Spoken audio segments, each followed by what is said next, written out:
Constructing your life is about much more than just building a bank account.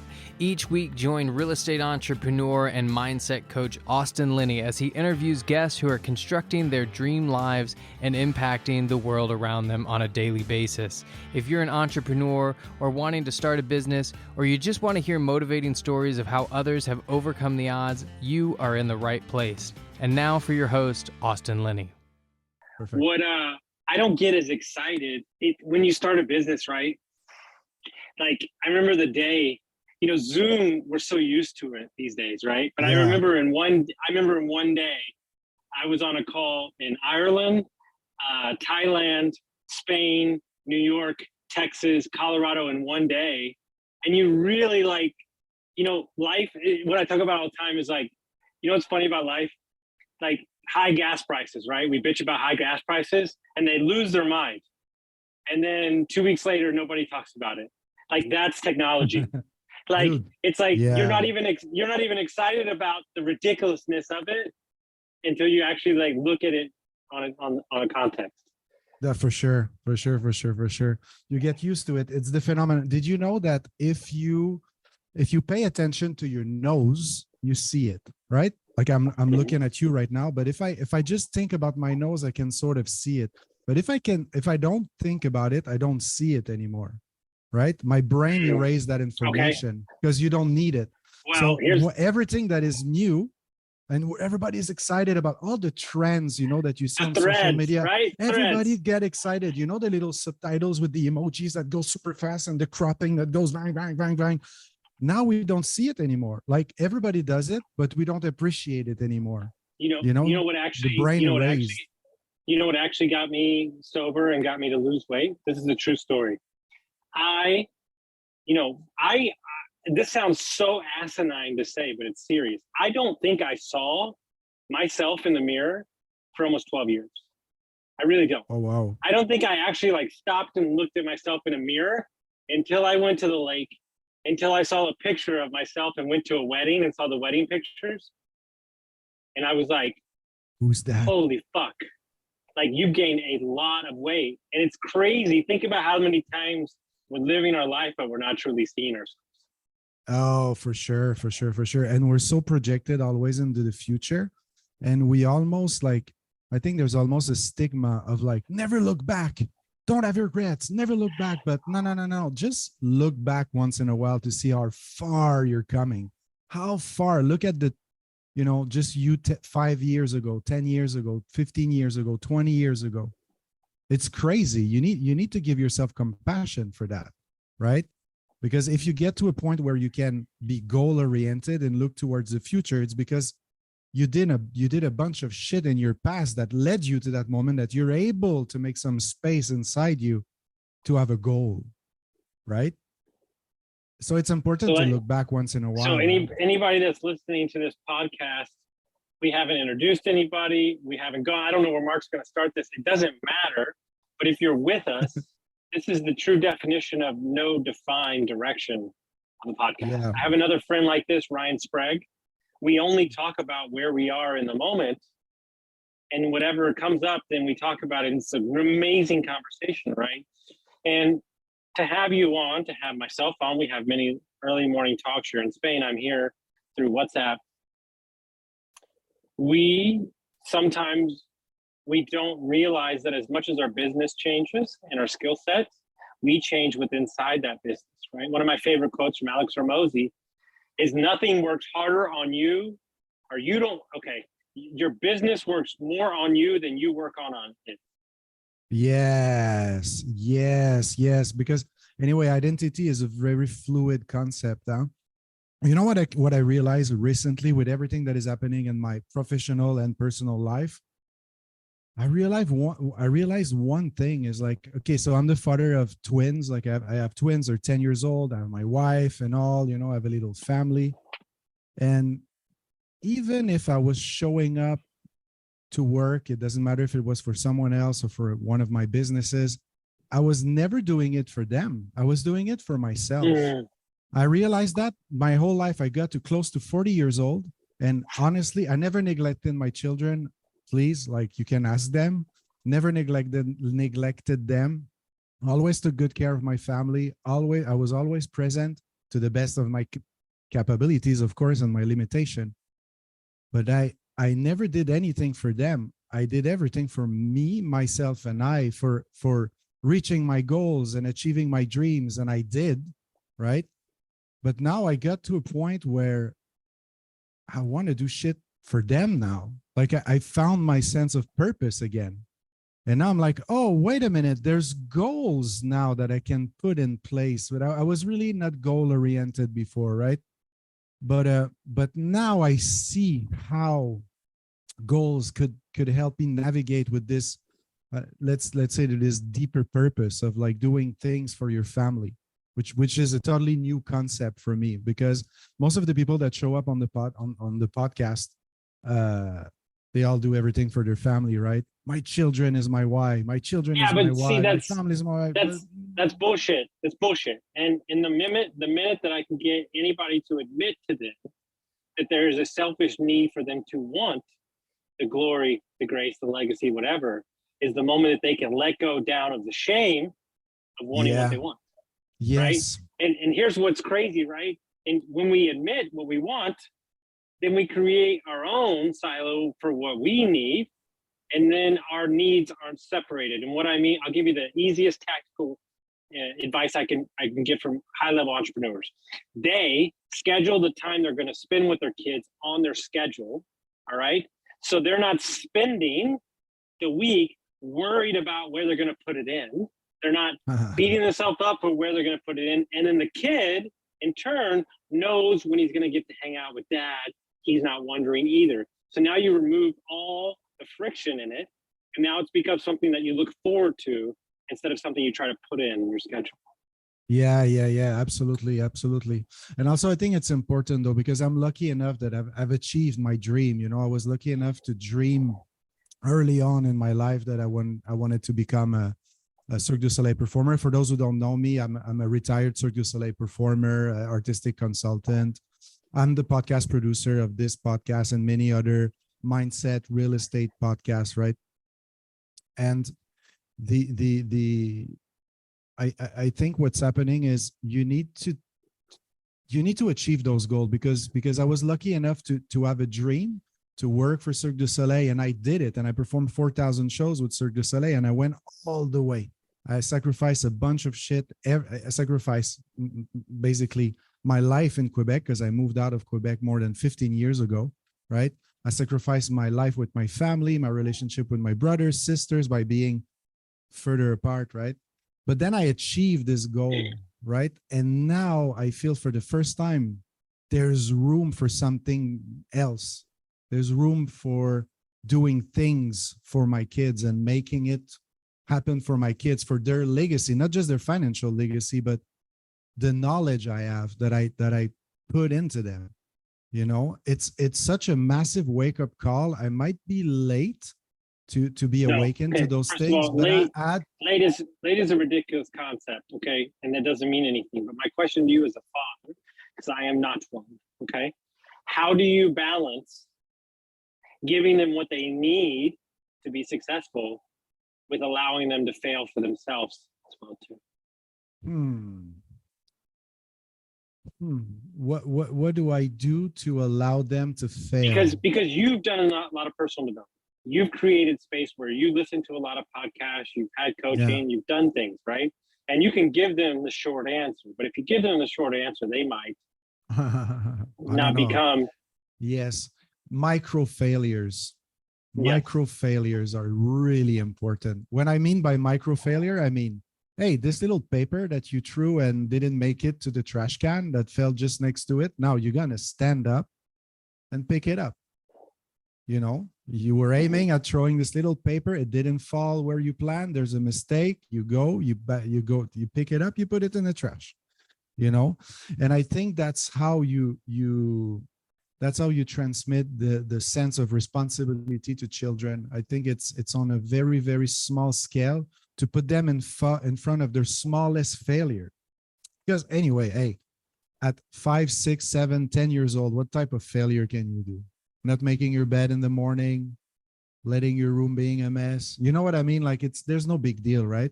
So it's the time to put your children in front of their micro failure, saying, hey, you tried to accomplish this. It didn't happen. Like, how can you fix it now? Without making a big deal out of it. That's what I try to do with my kids. It's very hard, but but the intention is there. So tell me, Austin, Linney, what? No, go ahead, dude, Mark. because I have questions for you, go ahead, man. Mark. Yeah, I have questions for you. I have questions for you now, because I feel that people wants to know, like, where you at right now, where, like, you went from this van life, with no anchor point, with, like, you went all the way into that life, all the way, right? Got your RV and all that, and then there's someone in your life now, and there's like, and now you have a lot of responsibilities because you spend a little less time chatting with me, like, you know what I mean? You're busy. Busy. I see you. So when I got separated from my ex-wife, yeah, I realized that doing as much work as I did, I really only wanted one thing. I didn't want anybody to tell me what to do anymore. I feel like my whole life was people telling me what I should do, what I shouldn't do, from parents to my ex-wife to everything. And I was a rebel. A rebel would be an understatement. I literally loathed somebody telling me what to do. I loathed structure. My mind was changing. My heart was changing. My needs for my life were changing. I was recreating myself through sobriety, through divorce. And what I realized is, in those moments, I needed the space of the travel to let my mind be expand enough to think of anything. Wow. Right. And so the travel, so if I would have been in a singular location, I wouldn't have visioned out what we're doing right now. I wouldn't have visioned out what we're doing. I wouldn't have met so many different people. I wouldn't have been so many different landscapes. And I would have felt like I was in a rut. Now, was this a conscious choice? Is it really something you said consciously? I need to live in an RV. It was a process. I think it hit me like 9 months in to realize that I needed that expansion, that open space, that thing. I met a lady a long time ago during my journeys, right when I got divorced, and she was an older lady who did some healings, and she was an artist. And I noticed that all the people that I met in Arizona were a little wild. They were a little crazy. They lived out in the middle of nowhere. The wind was blowing up 50 miles an hour. It was hot as shit. They were different, right? They weren't as structured. And I said, let me ask you a question. I said, do you believe that you have to be in a place in your life where you're firm on who you are and you know who you are to live in the desert? And she goes, what do you mean? I said, hear me out. I said, I feel like when we're younger and we're scared of the world, we live near mountains, trees, and rivers. I didn't meet a lot of young people in the desert. And so the desert is more for a free spirit, more for a realm. It's a different landscape. It's rocky. It's a little different. It's windy. Yeah. And so this wasn't a conscious thing, but it happened. And so what happened was I still love it. I still love every part about it. Trust me, it pulls on my soul every day to travel. We still have an RV. But what is needed right now for me to set myself up for success is to take 3 to 5 to 6 years out and realize that I need to build something that is going to give me the foundational freedom to do what's necessary moving forward. And so I'm willing to take, we're still going to travel. We're still not as much as we were, but we're taking something that can really create impact to the scale, whether it be financially, spiritually, mentally, charity-wise, all those things. And we're really settled into what we're building and the mission and all that stuff like that. Yeah. That's cool because I see it, because I see your DM. I have access to everything, I don't spy on you, right? But like sometimes, and you share them with me, the testimonials and the people that send you positive vibe. And so this week, Austin asked me a question. What was the question you asked me this week? You asked me something this week, I asked you. So my question to you was, who was I 2 years ago and who I am. Yeah. Okay. So, and I gave him an answer, and the answer needs explanation, right? I said, I think 2 years ago you were getting into the motion of doing it, and now you're actually doing it. You know what I mean? 2 years ago, you didn't have the coaching business that you have. You didn't have the clients that you have right now. You didn't. I have, had the coaching business, but not at the scale. Yes. Not at this scale. You know, you were coaching a few people here and there. You know what I mean? But you put a ton of things into place back then. You know, like it was already happening. You were putting yourself. There's a saying that we use in business with my business partners, and it's a lot of people need to understand this. It's very hard because I think it's one of the crutches of America's right now. Yeah, is that we left good to get to great. Dude. So we left what everybody told me. Right, I just had this conversation yesterday. Everybody told me, make 6 figures in your business, do this, and you're going to be happy. Well, I had 2 businesses doing double 6 figures. I was barely working, and I still wasn't that satisfied. And so I realized that my mountains that I had put in front of me, the goals, the dreams, they weren't big enough. A lot of times we say, no, they're too big, or this, or that. I have a venture to guess that the reason you're not excited about what you're doing is because your goals and your dreams aren't big enough. Exactly. I agree with you.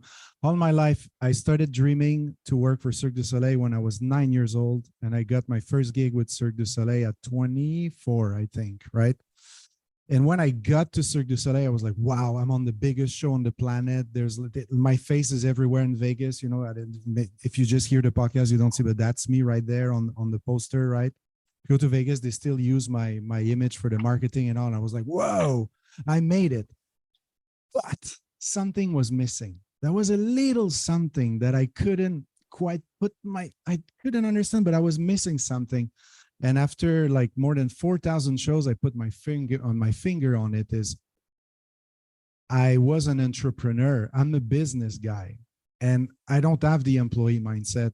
It's too hard for me to step back and sort of follow orders type of thing, and also to follow orders from people that have no idea what it means to put your skin in a deal and have your own business on your shoulder. When you work for someone else, even if you're a CEO, you know what I mean, from a big corporation, you still work for someone else. You still have the 9 to 5 thing. You still come back home and right? You can have a lot of responsibilities, don't get me wrong, but it's not your skin in the deal. Your balls are not on the table here, right? And that's something I couldn't cope with anymore. Like I got to the end that I was looking at, you know, my company managers or the artistic director that you know, they identify to the brand and they identify to the shows and they really want to make the best job ever, but the freaking pen they're pushing is not even their pen. They didn't even pay for it. They're pushing a pen they didn't buy. Someone else bought them for them, you know, like it's, and I just couldn't anymore. I just couldn't. And I was like, okay, now what's in my outside world doesn't reflect what's happening in the inside world. And what's happening is in the inside world is I'm an entrepreneur. I'm a business guy. And this is really what I'm truly meant to do. First thing I know, you know, I give up my W-2 job, right? Like the Cirque du Soleil is a W-2 job, man. I was making, again, a 6-figure salary, big life in Vegas. Yeah. And I left all of that to get in front of almost nothing in Spain. And I started, you know, I started my marketing agency, and the freaking thing, boom, like there's no tomorrow. And I still need to pinch myself. I'm like, wait, now I'm jumping on a plane to go to New York. Like what? There's someone that is going to fly me from Spain to New York to give marketing advices. What? Okay. All right. You know, like and I'm making more money than what I used to make at Cirque du Soleil. I'm like, oh, okay. So maybe that was my path. I had to go this route, right? To go to the artistic route, but deep inside myself, I was an entrepreneur and I had to reconnect myself with that, you know? Well, I would say that my number one issue with most business people, just in general, is that they don't put any weight on the art part of it, right? They don't put, you know, look, I have 50 employees. This is the most I've ever had. It's the biggest revenue I've ever had. It's all the things. Like, it's amazing how ridiculously comfortable you can get with spending $300,000 on bills in 1 week.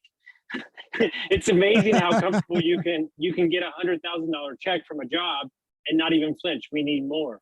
Like, I didn't have time to get used to that. It was, I didn't do that. And then boom, I did. And it was like, okay, get comfortable with it. And then, but what I realized through this whole process in the first 6 months is I'm not in business. I've said this a million times before. You're in the business of people. That's it. There are people. You might have HVAC stuff. You might have this. You might have that. We might be selling plumbing. We might be selling landscaping. But guess what? Until they teach a robot to do landscaping, there's a guy that has family issues at home.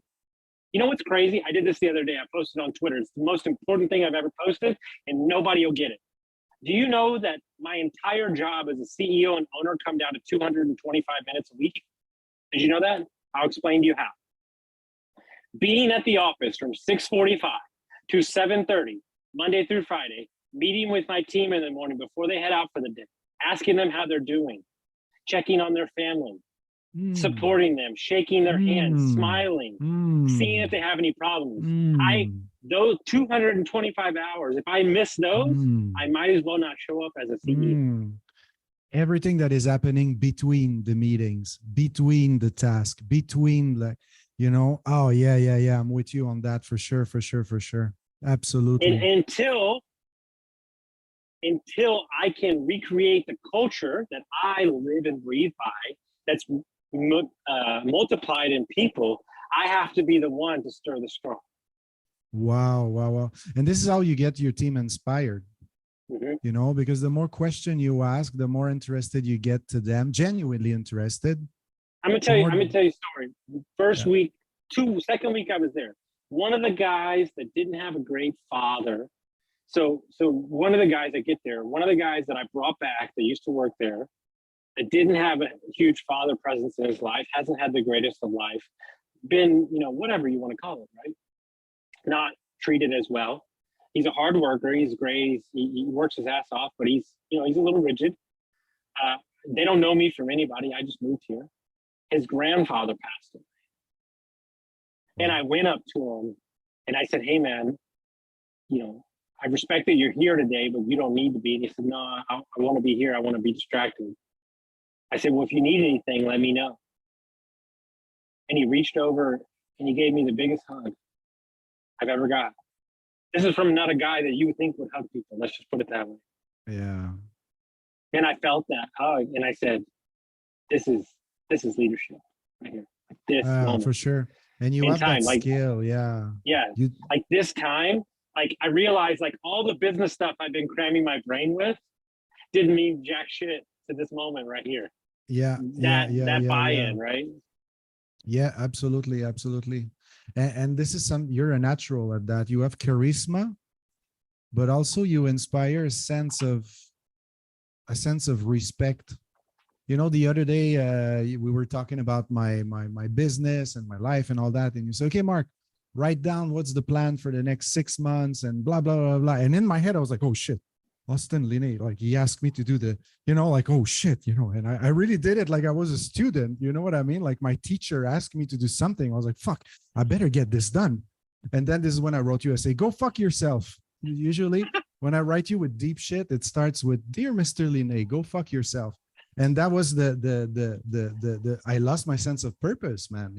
I realized I got lost a little bit there, and I was trying to make your 6 month plan happening, and I was like, this is easy shit.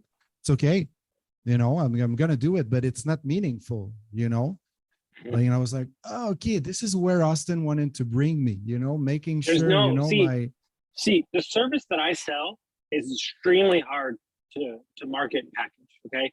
Because who wants to tell you, right? This is what I noticed when I got into coaching. That's why I lie about a lot of the stuff that I sell, because it's none of those things. Because it makes people feel comfortable.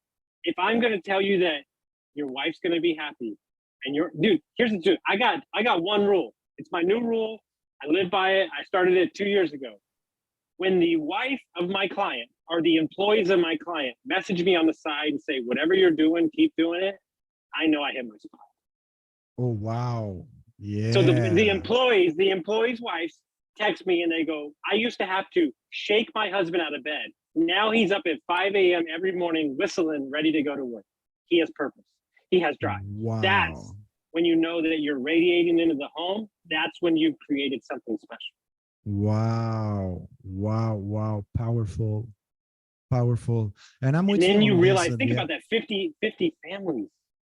Yes. You know, all the responsibility, you realize like you can't run from it anymore. It's there.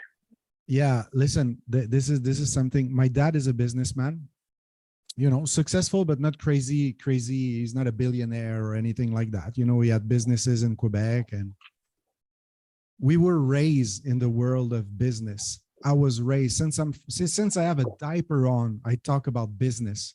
My dad, like, for real, I'm not kidding. He just talks about businesses all the time, but he never talks about how to get richer, how to make more money. He never talks about that. He said, well, I remember when we were driving by one of his businesses, he was like, Mark, this place is giving job to 20, 25 people. That's 25 families that live off this business, man. Like, hey, and he was really like people oriented rather than money oriented, you know? Dude, this is a true story. You'll love this. So because I'm me, I do things and I don't think twice about it, like all the time. I just say yes and figure it out. Okay. So yes, I had companies. Tell me and that. yes, we had revenue, right? We had revenue. We did good businesses. We did good, right? But nothing like this, right? So I decide that I'm going to be CEO, which wasn't on the table, wasn't the plan for 5 months. So I do it. I say yes. We move up here 10 days later. I'm running the business. Like, boom, jump in, first day, you know, hire, boom, boom, boom, boom. Like 5 weeks later, it hits me on a Friday night after a long week. I'm like, oh, dude, you're running like a $5 million business. Like, what the fuck is going on? Like, oh my God. And so I text the owners and I go, you're imbeciles. I said, you're letting me run this fucking thing? I got the keys to this thing? You're out of your mind. I was like, this is insane.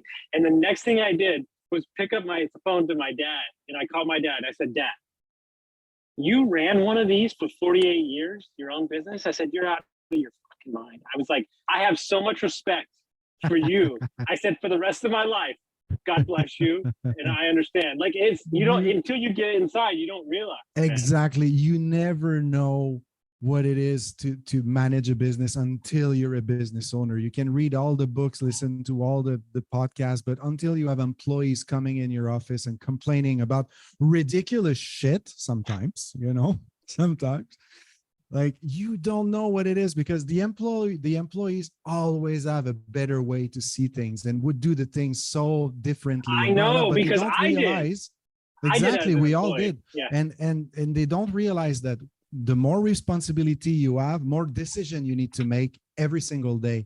And I'm sorry, if you need to make 100 decisions a day, yeah, maybe a couple of them won't be the best decision, but you have to make 100 decisions that day, you know? So keep the ball rolling, but you don't understand that until you're sitting in the driver's seat and you receive 500 emails in one day. I would say the thing that's taken me to the next level, and it's very hard to explain, but I no longer make decisions based off of my needs and wants. Okay. And let me explain something to you. So there's 6 different people inside this body at all times. Okay. So not only am I CEO, I'm also one of the owners. Well, then I have to answer to 5 other owners, but I get to make the day-to-day decisions, but we have to make the long-term decisions as a group. So I have to push back on them, even though I'm one of them, actually. Okay. So there's your first snare, which is really weird. Okay. Then I have a day-to-day stuff. Okay. But I have to not only think about how is this going to affect the business today, how is it going to affect it 2 years from now, 10 years from now, 20 years from now. What I've been able to do, let's say you have 3 people in the situation. In the moment of that conversation, I am allowing myself to look at the position point of everybody in that conversation and see it from all angles, which allows me to make an educated decision and not make sure that I'm not making the decision for my ego. This is difficult. This is really difficult. what did I say the other day? I was on another podcast, the Wayfinder show, and they ask at the end, they ask like, what's your, what's your little trick, or do you have like a hack or something like that? And I said, I don't know how I said it, maybe I won't be right, but I said something like, you need to be able to trust your gut feeling and your body just enough so you can push your limit without hurting yourself or anyone around you. So when you listen to your gut feeling, when you're in a group of people, like you just said, in a meeting with the board of administration, the investors, the owners, the employees, and all that, your brain is going at 1,000 miles an hour, but there's something in your guts that tells you, this decision I trust is the right one. This is not the right one. This is not, you know what I mean? But you need to arrive to a point in life where you can listen to that gut feeling just enough so it really brings you into the right direction and elevate everybody around you. The only time that we don't, not the only time, one of the main times that we don't listen to our gut is the moment that we don't take any time for ourselves. The moment that we don't care about our health. Like, look, at the end of the day, I told my CEO this the other day. I said, do you think somebody that runs a $100 million company, do you think they're healthy or not?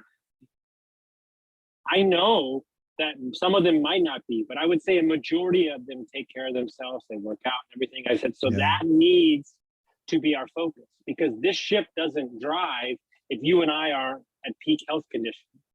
And so let's focus on there. Let that be the foundation. Let's realize this is a marathon. Let's not overanalyze each decision, and know that some are going to be good, some are going to be bad. But if we have our health and everybody's safe, then we can keep moving forward. It's as simple as that.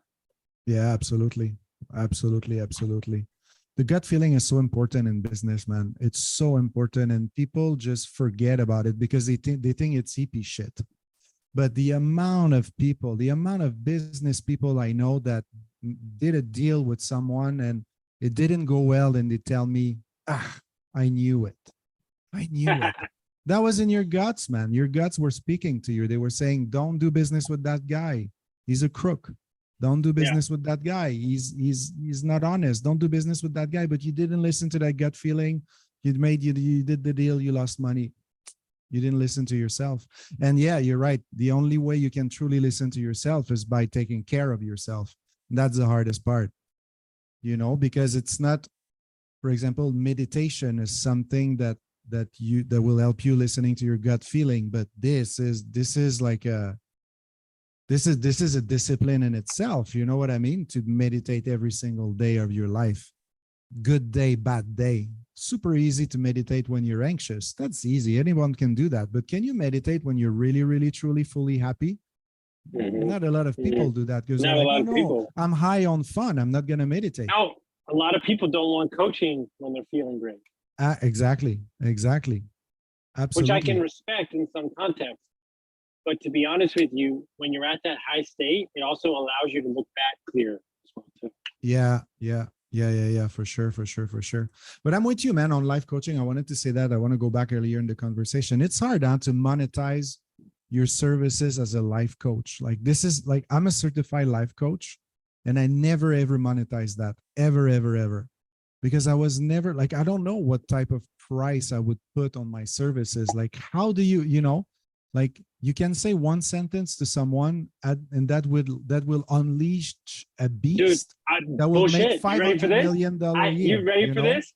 Two actual points of reference. You ready? Yes. You ready? This is real life. These are real clients. One just graduated. This is true life. I coach one for a year, one for 6 months. One text. I sent one sentence, and he shut down a $250,000 business, and the next day got $1 million client. One sentence. He still has the sentence, right? The next day. The other client, I gave him one sentence, and he closed $120,000 business that week. Wow. Yes, because listen, if you're transparent with yourself, then the vision becomes clear with yourself, right? You see exactly what's in you, right? Therefore, you're able to see it in the outside world. You're able to see the opportunities in the outside world. So if you don't take the time to connect yourself with yourself first, there is no way you will see the signs in life, the opportunities that are just, you know, falling in front of you. That person that could become a business partner or an employee or whoever, you don't see it because it's not clear. Your intention is not clear with you towards yourself, you know? So I want to ask you a question. I think that you've done something right now that you did, okay? Because I know your business. You did it. I think you understand why you did it, but I don't think you see what's gonna happen to you in the next couple of years because you were strong enough to make the decision, which I believe is good to great. So you can easily edit all the stuff yourself, but you've teamed up with some young guys out of Spain to leverage their team. You know, what brought this on? Why did you even think about doing it in the first place? You're giving away some of your money, but it's allowing you more freedom to execute. So why did you make that decision? So when I started being a podcast producer and a YouTube channel producer, I was doing everything myself. I was doing all the editing, all the graphic design myself. And then I started hiring here and there, freelancers here and there. And then I got for about a year of almost full-time employee that she was doing everything, all the execution, most of it. And then I went back on the drawing board last year. I was like, okay, I cannot scale that because, you know, like I need first more than one person, and I don't want to be a victim of my growth, right? Because the more clients that are coming in, more work I would have, you know, or my only employee would have. So what I'm doing right now is I'm slowly merging with a studio here in Barcelona, and they execute all the production, you know, all the editing, all the graphic design, all the community manager, all the you know, now I have an assistant. And yes, I'm making way less money, you know, than what I would do if I could do it. Because now I cannot do it. That's the thing, Austin. I cannot do it on my own anymore. There's just not enough time in a day. I cannot. Dude, we produce some months. We can produce like 300, 400 clips, 1 minute clip. I don't have that amount of time to revise all of those clips. I'd rather pay someone that does the revision for me, you know? So it became a need. It was clear that I had to outsource all of the execution to be able to strictly focus on my marketing, the administration, and, you know, administration including taxes, things, and all that, right? That's what I want to do. I want to focus strictly on my marketing and focus on the admin, of course, because it's my business, and maybe the strategic aspect of it as well.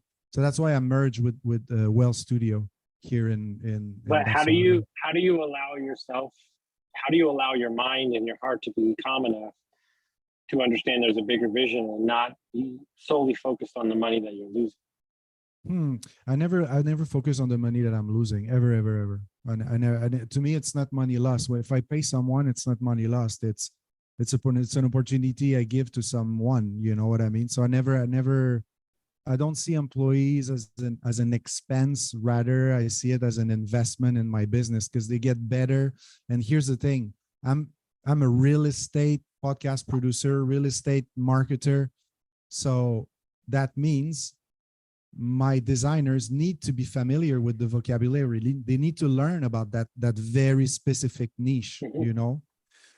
So to me, it's an investment to get a new video editor in, because the video editor is not only good at doing the clip, but he's going to become better and better and better and better at understand real estate and understand mindset things and entering into the mind of the client, you know? So I have a crazy thought. I've already thought this before, but it's amazing.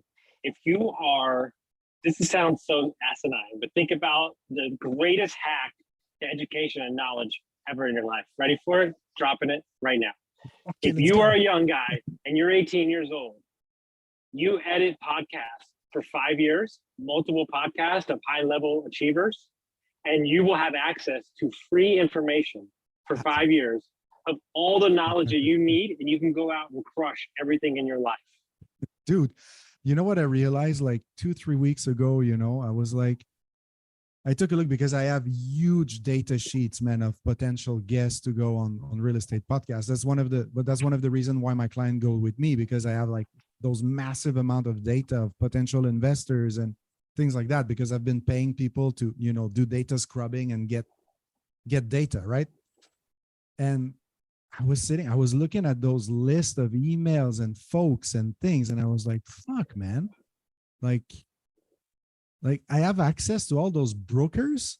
Like I just need to make a phone call and say, hey, I have $100,000 to invest in short-term rental. Oh yeah, Mark, no problem, dude. I know, like, the short-term rental for gurus. You know what I mean? I know all of them.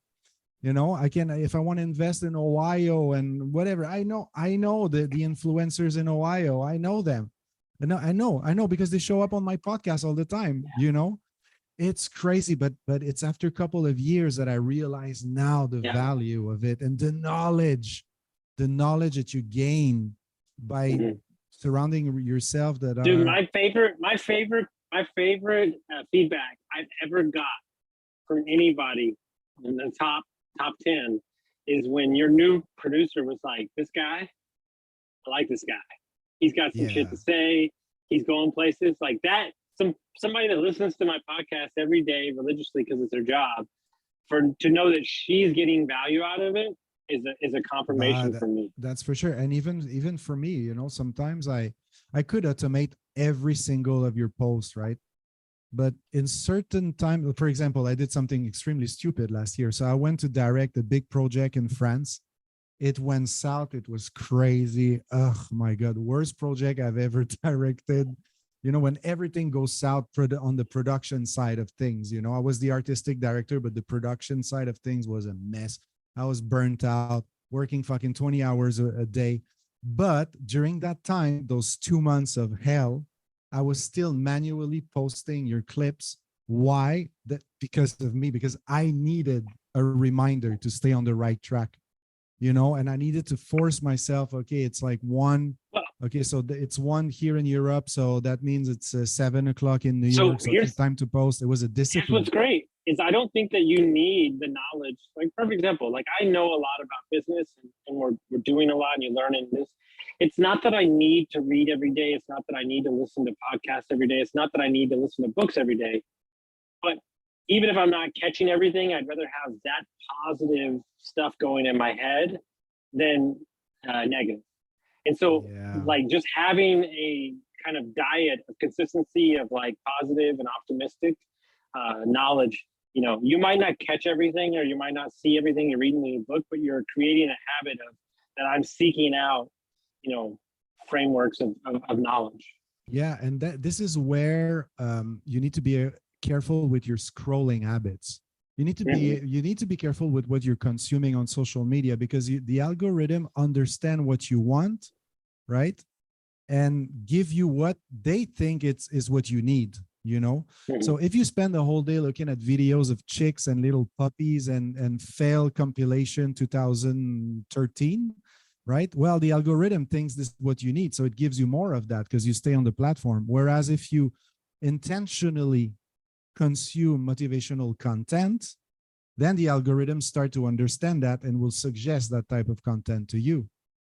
You know what I mean? It's super important to be intentional about how you consume content, because it's really easy to be in front of content that are super negative and will just drown you and drown you and drown you. I love that. So if people want to find out about your company, they want to follow you, how will they do that? They can go to podcastproducer.com. If not, the producer of this podcast will put all the links in the show notes. That's so funny. It's like an episode. I have the feeling we spoke about everything and nothing. That's great. Yes. I love it. What's going to be the title of that episode? Everything and nothing. Yes. Everything and nothing. Thank you for having me, Austin. We should do that more often. Thank you for coming on. Yeah, we're going to do it a lot more often. Appreciate you as always, man. The podcast is only as great because you're the one doing it, because I would be lost. So 100,000 downloads soon. 100,000 downloads soon. Yeah, we already passed that, buddy. We already passed that. Did we? But we did. Oh, no, really? Shit. Yeah, we passed that earlier this year, man. No. So true story. Craziness, right? I didn't think about this till the other day. So I think it's been 3 years or 4 years. I can't remember. I think it's 4 years. I'm not sure. Yeah. But in 4 years between Brain Dump, this one, and then podcasts I've been on, I think I've done somewhere north of 800 plus podcasts, which is just insanity, right? And the private equity group that we created, the business partners from the podcast, the opportunities before this podcast, my network because of the podcast. So if you're thinking about doing it, or you're saying there's something, or I don't even care if you start a YouTube channel, I promise you that you will create relationships that you would not be able to get otherwise. So if you've been on the fence of creating your own, or I don't have anything to say, yeah, screw that. Okay. I think Jason could be, the introvert podcast. Jason is just loving Jason it. Ballara 100 plus episodes. Yeah. Yes. So it's a huge opportunity. But think about it. Look, you had 100,000 download on your podcast. Imagine the reach that you have from every single clips that we extract. So you didn't just touch 100,000 soul. Yeah, you touched it's a million. Millions of people. And here's the thing: it's not even about that, right? Because here's what's crazy, and you and I have talked about this. You and I have talked about this, and it's true, right? And people don't realize this. The moment my COO is a prime example. The moment that people find out who I am, the first thing they do is go listen to some rants or podcasts. And then they feel like they know me, right? And if we're trying to buy a business, the business owner listens to me. Okay, this guy full of shit. So my COO, he said he came and worked with me because of my podcast and what I cared about. He had 6 other offers. This is the new kind of digital business card. It's proof of concept. And so even if it's just that for you, it's a big deal. Like there's often a question I have when people come to me. And they're like, hey, I want a podcast, but before I monetize, before I invest that amount of money on a podcast, I want to make sure I can monetize. And I'm like, wait a second. You're already monetizing, because you have a job or whatever you do investments, or you do whatever, you're a businessman. Now, if we Google you, you don't show up. You're no one, basically. If you have your own podcast, whatever you do, you show up to an interview, you go for a business deal, it doesn't matter. You go to the freaking bank for a loan. They Google you and you show up. Blah, blah, blah, blah, blah, blah, just because you have your own podcast. So people think monetizing the wrong way. They only think about how much money they can get from the platform, but the collateral of that, this is where you make your money as a podcaster, 1,000%. Guys, if you get some value from this episode, send it to a friend, and we'll see you next. Yes. Thank you, sir.